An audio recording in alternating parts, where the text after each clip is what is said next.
Good morning, everyone. My name is Zora Saher, and on behalf of the AUMA, I'd like to welcome you to our webinar entitled Alberta Community Partnership Program. Before we get started with the webinar, I just want to make sure that everyone is clear on how this webinar will work and the process through which you can participate.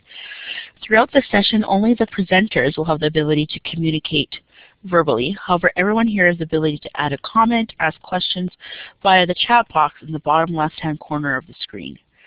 You can type in your question or comment, and that information will appear in the text box on everyone's screen so that everyone can see the questions being posed.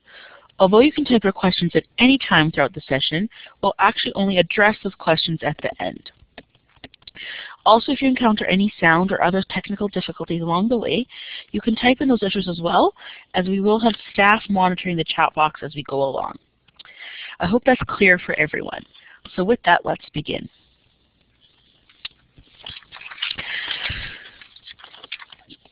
We're pleased to see such a great turnout for today's webinar as we recognize the importance of the program. As you may already know, the 2015 provincial budget reduced the ACP by $8.8 million compared to 2014-2015. This webinar provides an opportunity for you to learn about the resulting changes to the program and ask questions to municipal affairs representatives regarding the new funding criteria. Earlier this fall, AUMA made a number of suggestions for improving this program. We are pleased that the province implemented a number of our recommendations, including a merit-based scoring process that replaces the previous first-come, first-served approach that was a key frustration for our members, continued funding to the Capital Region Board and the Calgary Regional Partnership, the elimination of the formal municipal matching funds requirement, the elimination of multi-year funding as the program is oversubscribed and it would tie up future funds, diminishing the ability to respond to new grant projects, and recognition that the viability review component should include amalgamation studies and be retitled municipal restructuring. We believe that these changes will strengthen the program. We were, however, disappointed that the province did not accept our suggestion for the continued dedicated funding to the 9 large cities. The following diagram you see here explains the various funding components of the program. We have with us today staff from Municipal Affairs who will provide more details on the program and details on the funding criteria. So I'm going to pass it over to them right now. Good morning. My name is Janice Romanishin. I'm the Executive Director of the Grants and Education Property Tax Branch with Municipal Affairs. I am joined here this morning with a number of my colleagues, Christine Bigaret, the Manager of Regional Grant Programs, and Grant Advisors Rhonda Morgan and Ryan Barber. I would like to start off this morning by thanking the AUMA for hosting us and providing us with the ability to use their webinar tool and hosting us here at their office. This is a great opportunity for us to share details of the new Alberta Community Partnership Program. I would also like to extend my thanks to all of the municipal participants that are joining us this morning for both your interest in the Alberta Community Partnership as well as taking some time this morning to spend with us. I'd like to extend thanks as well to the AUMA and the AAMDC for meeting with us during the review in this last year of the Alberta Community Partnership Program. They provided us with valuable feedback, valuable suggestions, and we had opportunity to discuss the program, what was working, and areas where changes and enhancements were suggested. We have made every effort to incorporate these suggestions, and of course that needed to be balanced with the reduced budget for the program.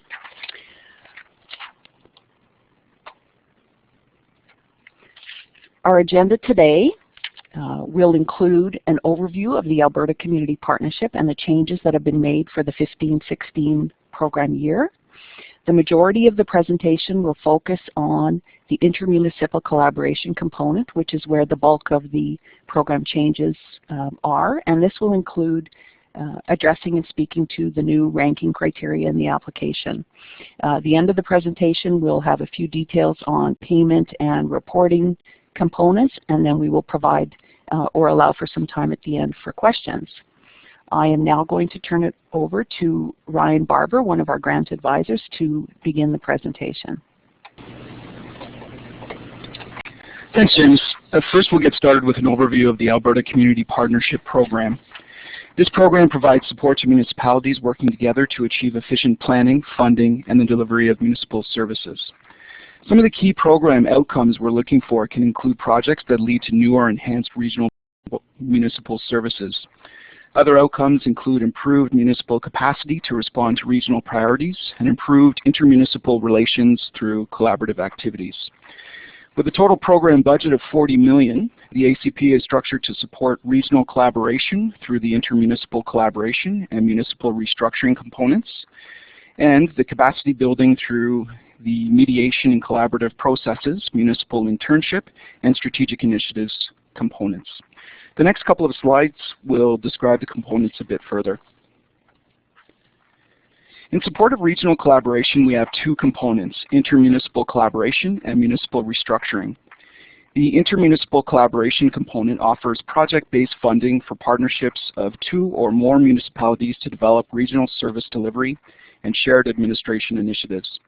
This component was impacted the most by the program review, which we'll share more details on in a few minutes. The municipal restructuring component provides funding for restructuring studies as well as transitional and infrastructure projects for municipalities undergoing an amalgamation or dissolution.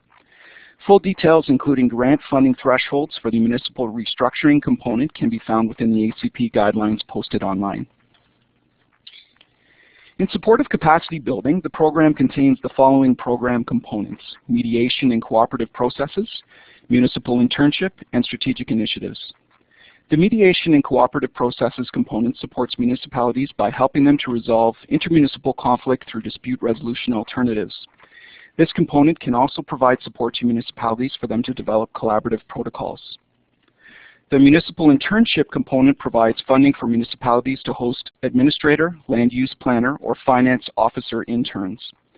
Finally, the strategic initiatives component remains unchanged from previous years and is designed to fund projects that do not otherwise fit into the other program components, yet promotes the program objectives.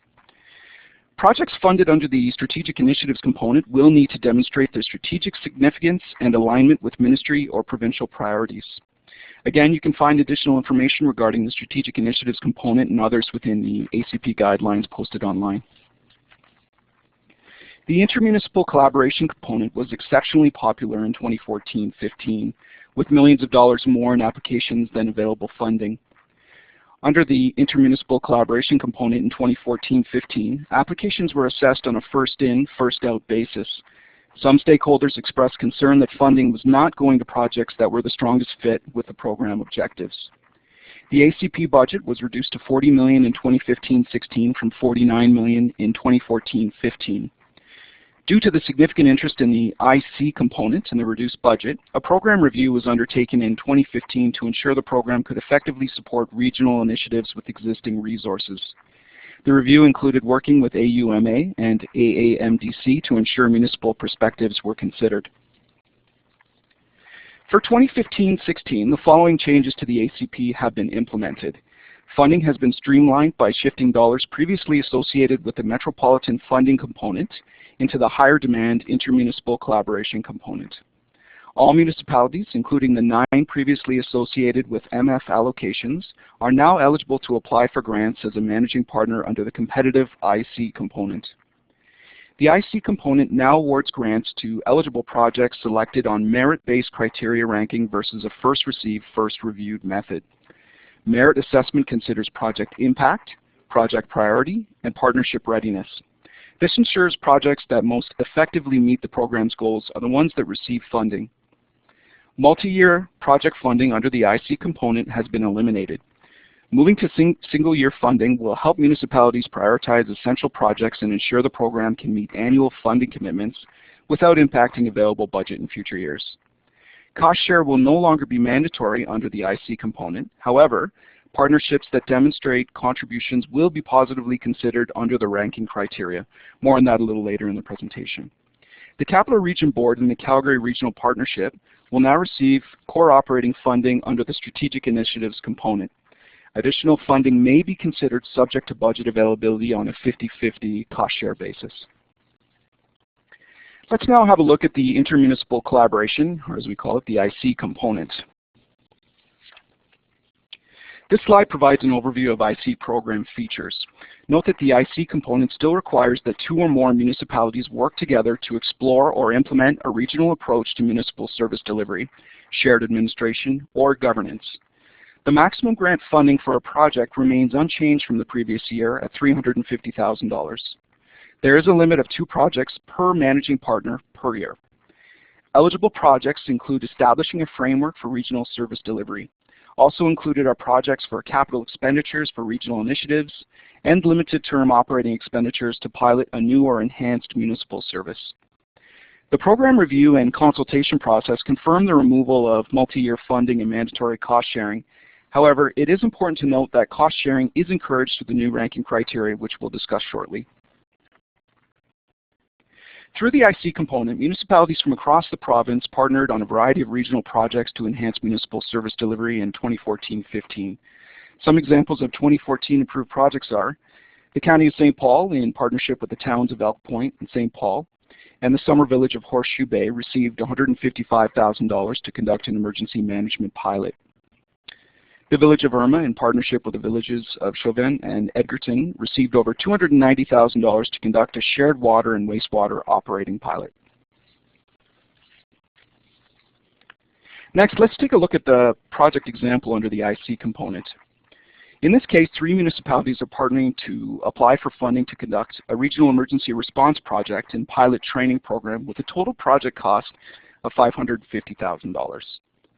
This project has been identified as a high priority by the partnership, and it should result in enhanced regional emergency services through reliable fire and emergency communications. The emergency services structures will help to reduce response times within the region, resulting in improved public health and safety. The project includes the following activities: the construction of an emergency communications service building, $300,000, the purchase of a fire training structure, $150,000, $100,000 in limited term operating costs for a regional fire training pilot project. The managing partner has also indicated that there is a shared municipal contribution of $200,000 towards this project. Upon completion of the project, the partnership will evaluate the success of the pilot to determine the ongoing delivery of this regional municipal service. Next, we'll take a closer look at the application evaluation criteria for the intermunicipal collaboration component of the ACP. I'll now hand it over to Rhonda for the next section of our presentation. Thanks, Ryan. Now we will move to the IC ranking criteria. The evaluation of the IC project will focus on 3 areas: project impact, partnership readiness, and project priority. The new evaluation criteria will ensure that projects that best align with program objectives are the ones that are being funded. Let's take a closer look at the 3 areas in the next few slides. The next few slides describe the IC ranking criteria in detail. Please refer to Schedule 1B of the ACP guidelines for further details. Related to project impact. Criterion 1, maximum of 20 points. Does the project result in an improved level of integrated municipal service delivery for the region? Maximum points will be awarded to projects that result in a significantly improved level of regional municipal service delivery, particularly where none previously existed. For example, Shared Financial Services Officer, where previously municipalities maintained separate financial service positions, or combined fire departments where each fire department had existed separately before. Projects that significantly enhance service delivery levels or introduce new partners will also score highly. An example of where service scope is expanded is the addition of blue bins to a solid waste pickup. Or perhaps the scale is expanded through introducing a new municipal partner that increases the number of households with solid waste pickup in the region. Ultimately, this question rewards partnerships that are willing to improve on the status quo. We recognize that different municipal partnerships are at different levels of maturity, and not all regions have a project that might be new, but most partnerships have some aspect of regional service delivery that may be improved. Criterion 2, maximum of 15 points. Do the project benefits extend to organizations and municipalities beyond the partnership? For maximum points, applicants should demonstrate that project's benefits are directly extended to our organizations and municipalities through agreements or other means. For example, a feasibility study for a regional recreation facility that will directly consult with the nonprofit organizations and adjacent municipalities. To demonstrate that the benefits are direct, we are looking for evidence that relationships have been formalized through agreements or other means.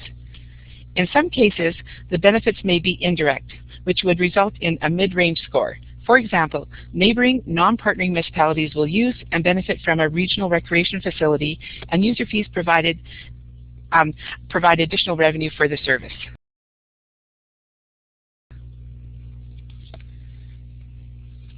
Now let's talk about the second category for evaluation, project priority.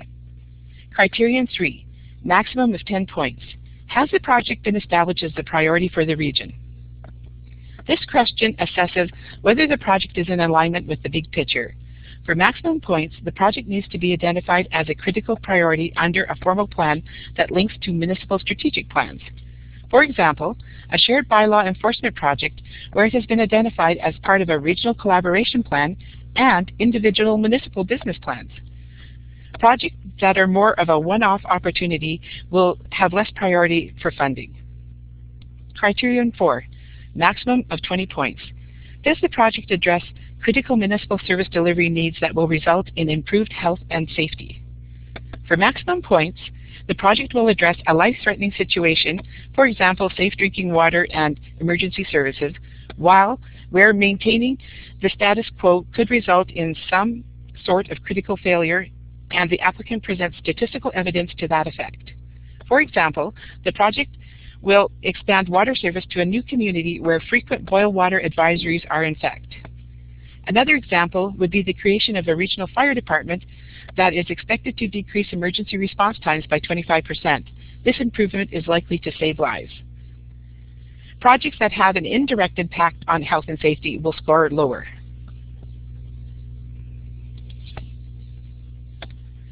Now we'll talk about the third category for evaluation, partnership readiness.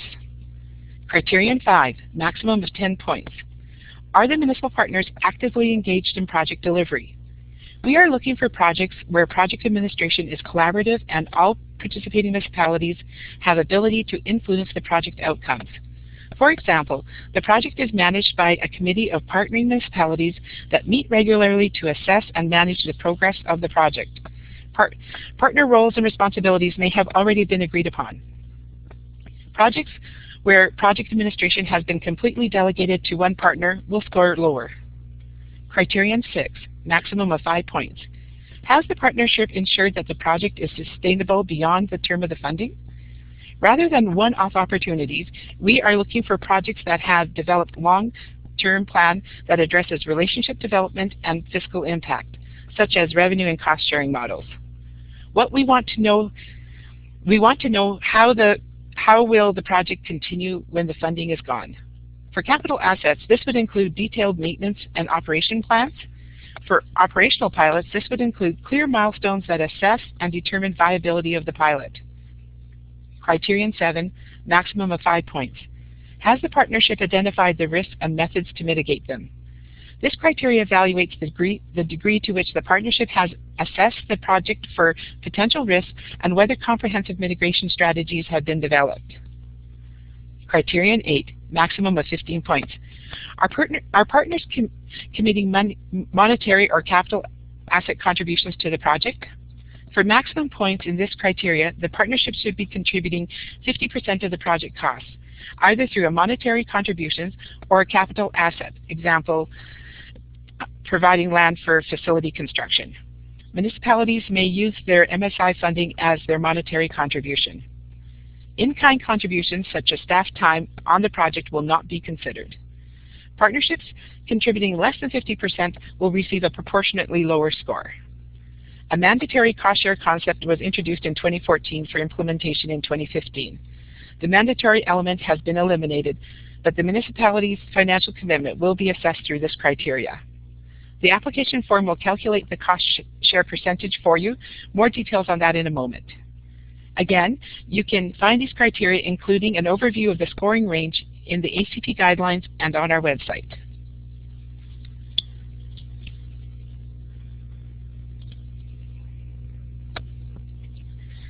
We have made some changes to streamline the application form to assist municipalities with the application process. For example, checkboxes and component-specific forms are used wherever possible to simplify questions and standardize responses.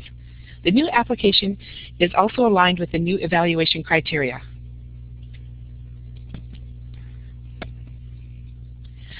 Applications for the intermunicipal collaboration component are due by February 5th. Applications can be submitted if council resolutions are not in place. However, a follow-up email to our ACP inbox must be received by February 29th that confirms the council resolutions are now in place. Applications for municipal restructuring and mediation and cooperative process components are due by February 16th. Applications for municipal internship component were due on October 1st.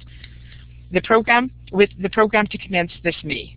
So the application intake for municipal internship applications has now concluded for 2015-16. The timelines are expected to be similar for the 2016-17 program year. You can find a copy of the application along with our guidelines on the Municipal Affairs website. The website details will be provided at the conclusion of our presentation.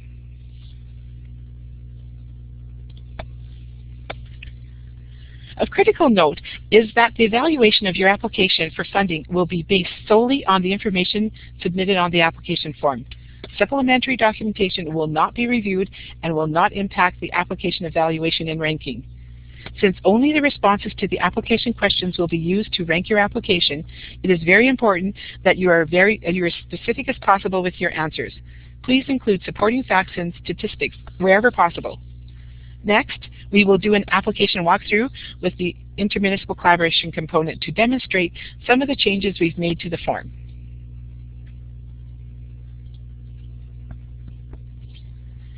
When using the electronic version of the application form, you can select the grant component for which you are applying. The form will only show you the pages that are eligible, that are applicable to your selected component. In this example, we will walk through the IC application. Clicking on the IC box reveals only the 7 pages relevant to the IC component. As I walk through the application, I will also draw your attention to the eligibility criteria that the question pertains to. A summary of the evaluation criteria can be found in the ACP guidelines. So back to the application form. Your project title should clearly capture the particulars of your project. It is important to set a reasonable timeline for completion of your project, including expending grant funds and completing reporting requirements. There is no program conditions with respect to how long your project may take. However, typically projects take 1 to 3 years to complete. If your application is approved for funding, the project end date will form part of the conditional grant agreement. Also, successful applicants can retroactively apply grant funds toward project costs incurred back to April 1st, 2015.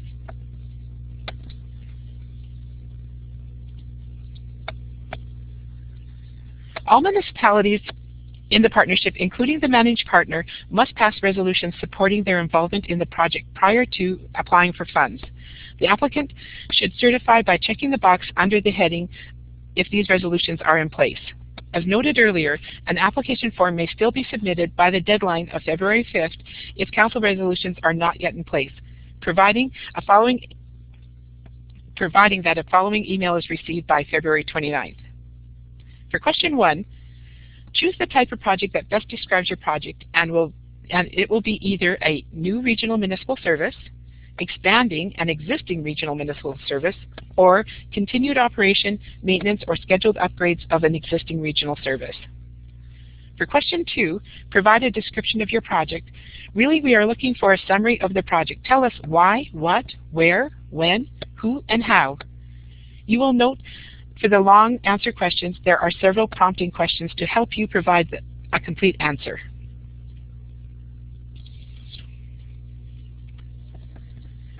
Now we will look at project impact section of the application.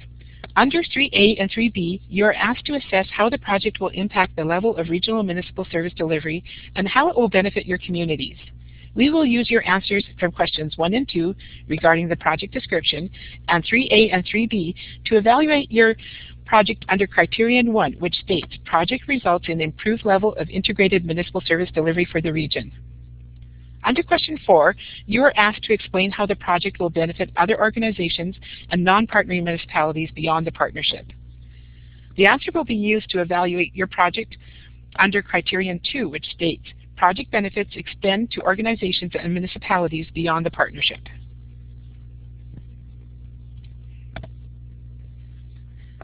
Under question 5, you are asked how the project is a priority under a formal strategic plan. The answer will be evaluated under Criterion 3, which states project has been established as a priority for the region. For questions 6A and 6B, you are asked how the project addresses a significant public health and safety concern. The answer will be evaluated under Criterion 4, which states project addresses a critical municipal service delivery need that will result in improved health and safety. Under question 7, you are asked how will each partnering municipality be involved in the project planning and administration.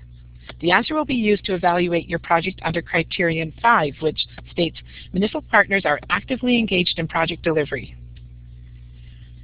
For questions 8A and 8B, you are asked how is the project operationally sustainable beyond the term of grant funding. The answer will be used to evaluate your project under Criterion 6, which states the partnership has ensured that the project is sustainable beyond the term of the funding.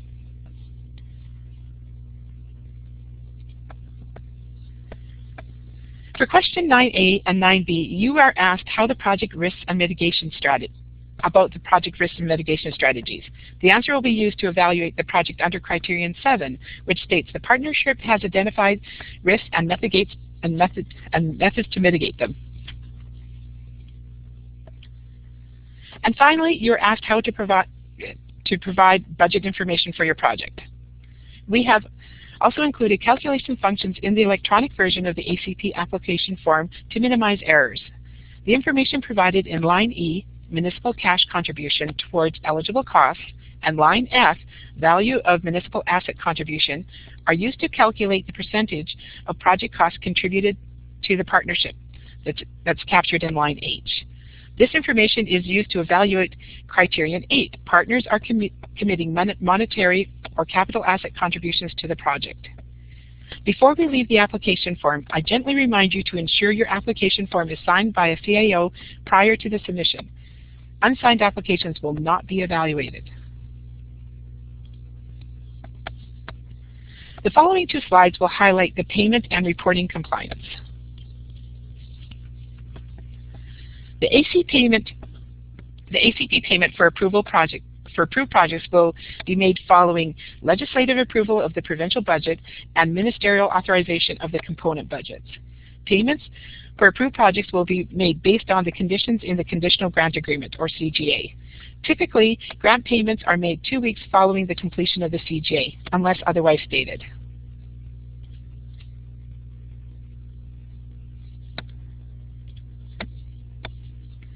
The Statement of Funding and Expenditures, or SFE, is to be submitted for all components. A few notes on the SFE document. The managing partner must submit the SFE. The SFE must be signed by the CAO or delegate, and that all supporting documentation must be retained by the municipalities for a minimum of 3 years following completion of the project. Reporting needs to be completed within 60 days of the project completion date. So here is the information on how you can find us.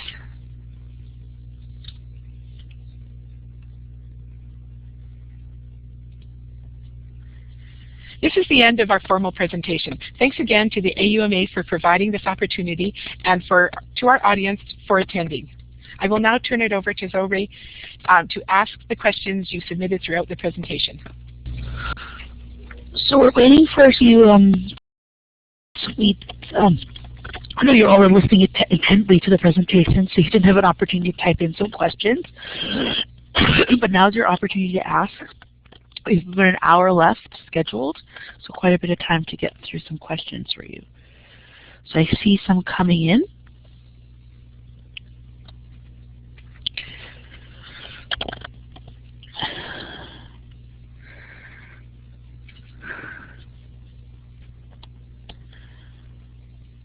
And for those that are asking, yeah, we will be sending out a copy of the PowerPoint and the recording after.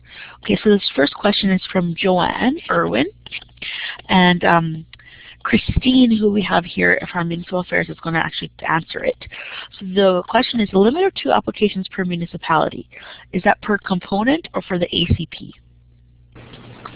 Hi, Joanne. The limit of 2 applications only pertains to the intermunicipal collaboration component, not the other components of the ACP program.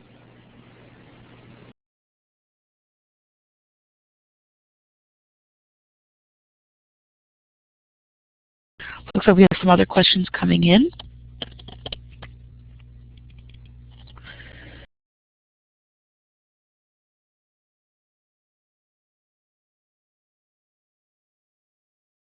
Okay, so the question is from the City of St. Albert. Thank you. How long is the program anticipated to continue for? Hand that over to Christine.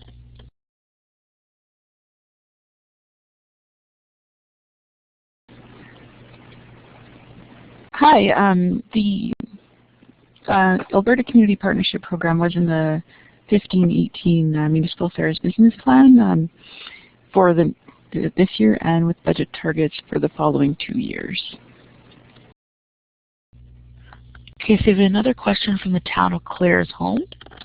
Is February 5th the annual submission date going forward in future years?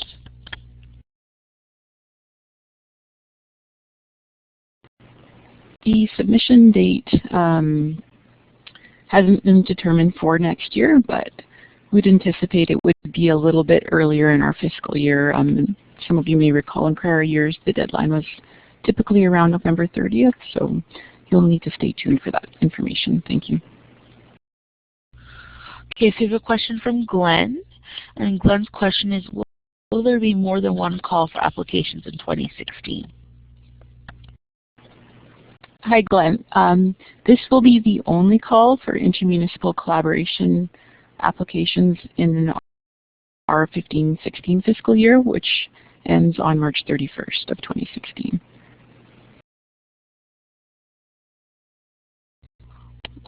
So we still have lots of time for questions, so feel free to type them.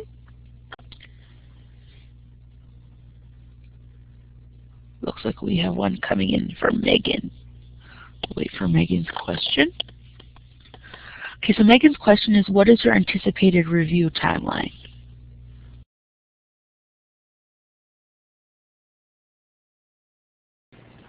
Our anticipated review timeline is that the Minister and Ministry will be able to make funding decisions by the end of March, as that's the end of our fiscal year, and municipalities will be notified whether or not they were successful for this program year in writing.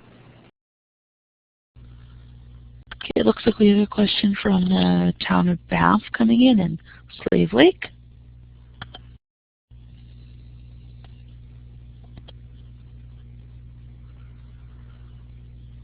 Let's wait for them to type them up. Okay, so, City of St. Albert got their question in there first. So City of St. Albert's question is, if multi-year projects are approved, is an annual SFE required?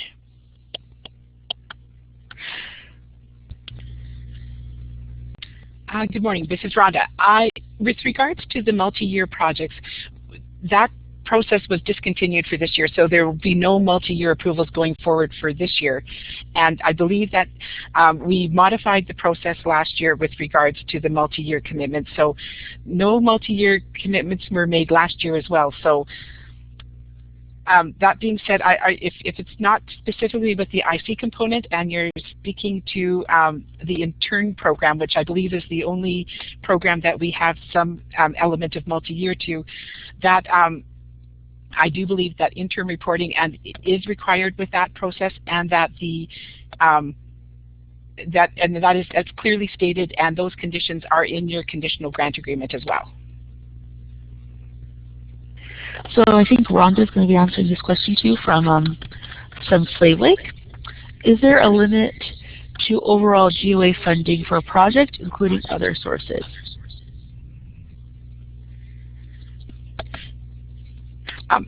With regards to the project threshold, the the threshold for the intermunicipal collaboration component is $350,000 per project. The municipalities can apply for up to 2 projects, and we see occasionally money that goes towards a similar type project if it is in phases, but typically the money is on a project basis, and you are, though, invited to consider the if it's a priority, that the use of your MSI dollars to up the value of your project. So I think Christine's going to be answering this next question from the town of Banff. And Banff's question is, are there any target split for distributing the funds by region or urban/rural? No, applications will be ranked according to the criteria in our guidelines and shared with you in the presentation today. Okay, it looks like we have a question from the City of St. Albert. I think Rhonda's going to take it. And so the question is for clarification, if a project takes 3 years to complete, is then an annual SFE required or only at time of completion? Oh, thanks for that point of clarification. The SFE will be only required at the time of completion, unless stated otherwise. If there is an interim requirement for an SFE, that will be clearly stated in your conditional grant agreement. But typically, the compliance reporting occurs at the completion of the project. So we still have lots of time for questions. Looks like one might be coming back again from Megan. So we'll wait for Megan's question. And anyone else's question.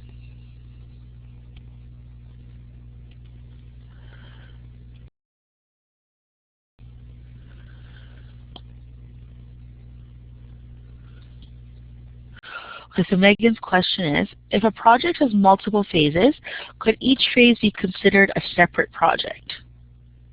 And is Christine taking that, or Rhonda's going to take it? Hi, Megan. With regards to project phases and how it aligns with the ACP program objectives, we're looking at projects that have a specific finite amount around each one. So if your phases are clear, outcomes can be attributed to each of your phases, then yes, you can apply for a project per phase. But if it's just a matter of budget that creates the where it's the same project and you're putting on, then that project would not score as highly under our ranking criteria. So another question here from Dion, and Dion's question is, can we apply for a project that's already started? And Christine's going to take that question. Yes, but there are a couple of considerations. If your application for the IC component is successful, you can retroactively apply project expenses back to April 1st, 2015. That being said, if you've started on a project on the assumption that you'll be receiving funding, that's a risk that your partnership is undertaking. Looks like the town of Slave Lake may have another question coming in, so we'll wait for their question.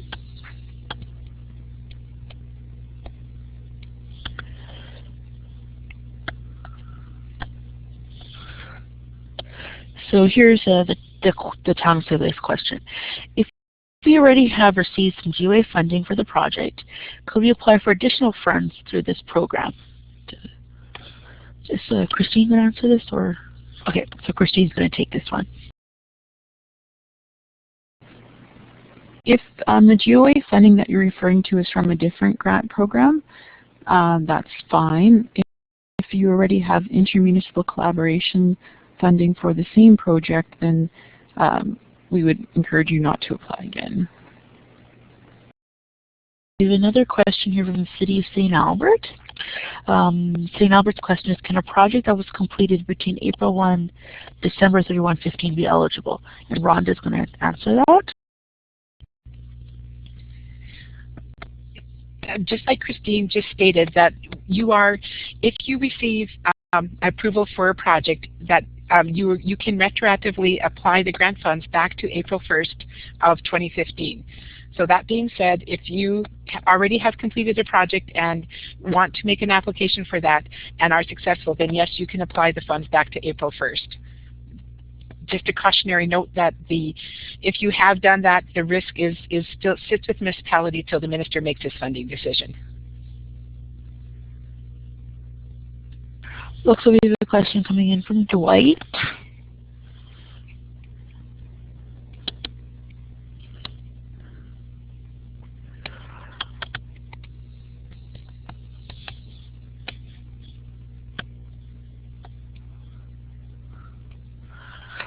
Okay, here's Dwight's question.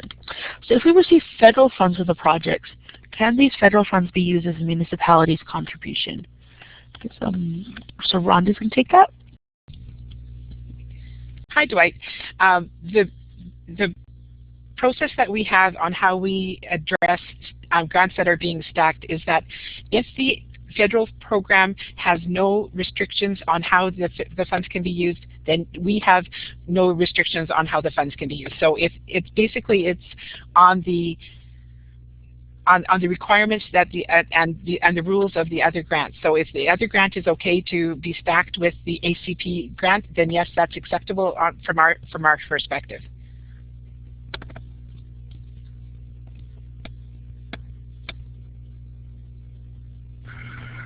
Looks like Dwight may have another question or comment coming through.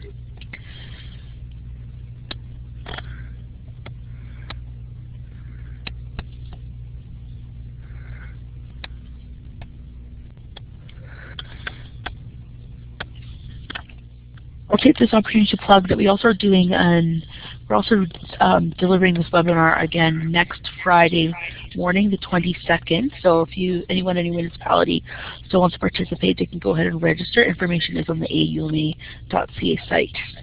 So here's Dwight's follow-up question. So then if those monies equal 50% of the project costs, maximum scoring will be given in that element. Thanks for that point of clarification, Dwight. The actual money that you're using as your municipal contribution has to come from municipal sources, and we're allowing the use of the MSI funding. However, other grant funding would just be a contribution, and just show the scope of your project.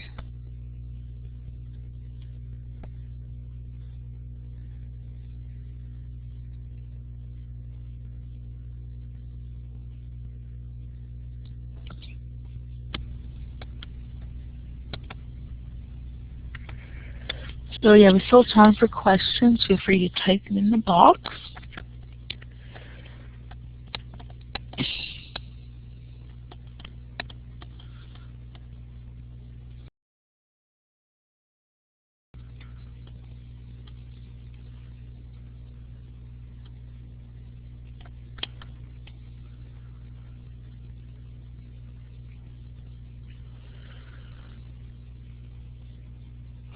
Doesn't look like we have any coming in just now, but feel free to bring up your question. We have the presenters here till 11:30, so you have lots of time.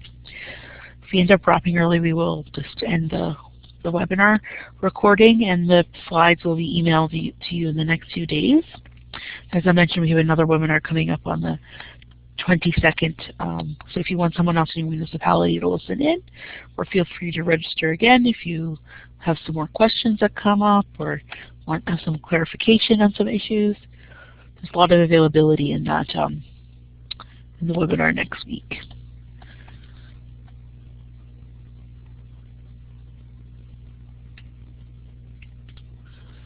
Looks like we may be done our question period here because there's not many questions coming in. We'll give it another minute.